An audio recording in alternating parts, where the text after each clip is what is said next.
Ako si Boss Pat, isa ka bike mechanic diri sa Davao. Tara, sabay ko.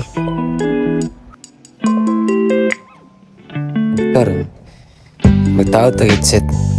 Kamo man yung ipabuhat sa tong customer, so itaod na to. So kung nangita po mo og headset mga boss, non-tapered o tapered, available to diri sa atong Pat Bike Workshop. Abante na, barato kay rata. Samot na ato ang labor. Og sa mga nangutana, makita rata sa Google Map. Search on Pat Bike Workshop. Og karon mga boss, sinataod na to ang housing sa bearing. Butangan na nato na sa grasa. Siyempre para safety atong bearing. Para mas smooth siya, dili mo taya.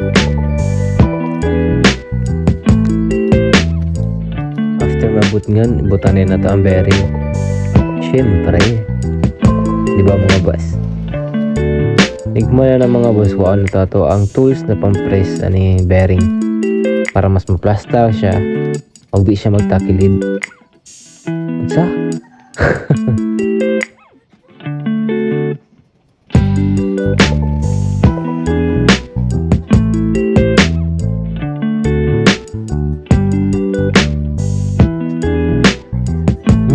Yun no. Okay na siya. Unahan na siya mga boss. Human, isitaw na nato ang fork para mas ma-okay na dyan siya. So kung nakita po mo og shop mga boss, visit na mo dito sa tuang shop na Pat Bike Workshop. Located lang ta sa beside SPC Ulas.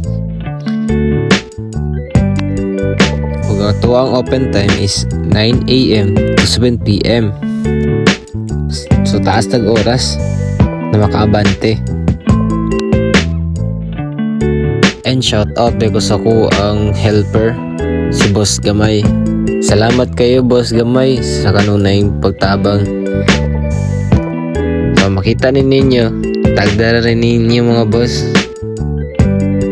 Ug mora to. Salamat.